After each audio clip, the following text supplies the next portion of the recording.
Masaya raw ang ina ni Carlos Yulo na nagbunga lahat ng kanyang sakripisyo. Pero inamin din niyang may tampuhan sila ng anak.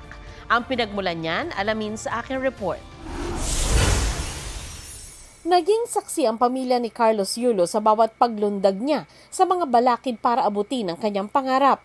Kaya nang makamit ang 2 gintong medalya sa 2024 Paris Olympics, labis ang kanilang pagbubunyi. Ang kanyang inang si Angelica, masaya raw na nagbunga na ang mga sakripisyo ng anak. Ngunit pag-amin niya, meron silang tampuhan. Ang ugat, pera. Masama yung loob ko, parang, syempre andun yung pain na parang sabihan ka ng anak mo na magnanakaw. Ganun pa rin naman kami, tulad ng dati, nung hindi pa siya nagkakapera. Nung nagkapera siya, walang nagbago sa lifestyle namin.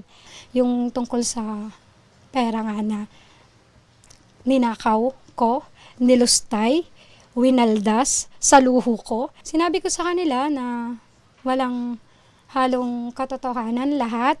So kung sa ni Kaloy, sa perception niya, meron. Sabi ko nga sa kanya, willing akong maglabas ng mga evidences, ng mga deposit slips na meron ako ngayon. Natanong si Angelica kung magkakaayos pa ba silang mag-ina. Depende yan Kasi kung ako yung lalapit, hindi ko talaga gagawin. Especially now sa mga nangyayari, baka mamaya sabihin ako na porket nanalo, na parang, diba, na parang, after kami sa pera kasi nanalo. No. Sinusubukan namin kunin ang reaksyon ni Carlos tungkol sa pahayag ng kanyang ina. May hiling naman ang ama niyang si Mark Andrew. Congrats nak, love you too. Sana mag-usap-usap tayong family. Matapos na yung natin. Hindi naman masyadong problema na hindi naman totoo. Sana mag-usap-usap tayo, mag-banding tayo, magbalikan na lahat. God bless you and congrats nak. Labang Pilipinas. Nangako si PNP Chief Romel Marbil na ibabalik niya ang ilan sa inalis na police security ni Vice President Sara Duterte. Pag-iusap ko, kahit na hindi mo na ibalik yung the same number na tinanggal mo, palitan mo lang ibalik mo lang yung mga taga Davao na palagay ang kalooban niya at tanggalin mo na lang yung hindi niya kilala. Kung pwede, ibalik mo. Can I get your commitment? Of course, our chairperson. Thank you. Giit ni Marbil sa pagdinig ng Senate Committee on Public Order and Dangerous Drugs, hindi politika ang pag-alis sa ilang police security ni Duterte. Wala rin daw banta sa buhay ng bise, batay sa threat assessment ng Presidential Security Command. Isinasaayos rin daw ng PNP ang deployment ng mga pulis. May 31 pulis pa rin daw na naiwan sa bise, bukod pa sa 358 na tauhan ng AFP. Nauwi sa engkwentro ang rescue operation sa 2 Chinese na dinukot umano sa Makati nitong Sabado.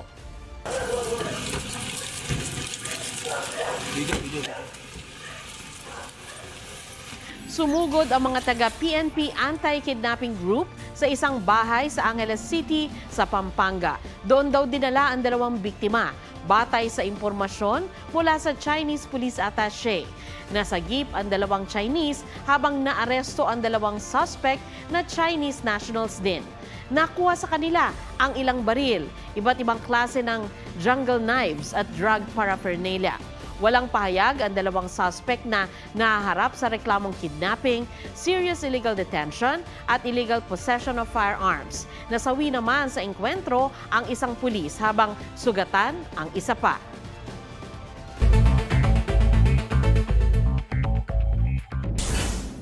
Ilang senador ipinatitigil ang nakatakdang toll hike ngayong buwan. Hindi pa raw kasi maayos ang contactless system o RFID sa ilang expressway. Depensa ng Toll Regulatory Board, inaprubahan nila ang petisyon dahil naipon na ang mga dapat increase noon na hindi pinayagan. Ang Metro Pacific Tollways Corporation na operator ng NLEX, SCTEX, CALAX at Cavitex, sinabing pinapalitan na nila ang mga nagkaaberyang RFID reader. Pagbubukas ng mga klase sa Navotas at Malabon, muling napurnada dahil sa pagbaha. Hindi pa rin naaayos ang nasirang floodgate doon na makatutulong sana lalo kung high tide. Fish kill na itala sa Lake Buhi sa Camarines Sur. Halaga ng pinsala umabot na sa mahigit 17 million pesos ayon sa Local Lake Development Office. Mark Salazar, nagbabalita para sa GMA Integrated News. Iimbestigahan ng Senate Committee on Public Information and Mass Media ang kaso ng sexual harassment sa isang artista ng GMA Network. Walang binanggit na pangalan si Committee Chairman Senator Robin Padilla. Pero sabi niya, nais niyang mabigyang linaw ang iskandalo na nangyari noong nakaraang buwan. Kaya ipapatawag ang mga kinatawan ng GMA sa pagdinig. Hindi po natin sinasabi na may sabit dito ang GMA7. Hindi po. Ang sinasabi po natin dito, kailangan magkaroon ng malinaw na pagpapaliwanag sa komite ng mass media ang naganap na ito. Sapagkat ito po ay public information. Ayon sa GMA Network, nakikipag-ugnayan na ito sa komite ni Senador Padilla at kinumpirmang magpapadala ito ng kinatawan sa pagdinig.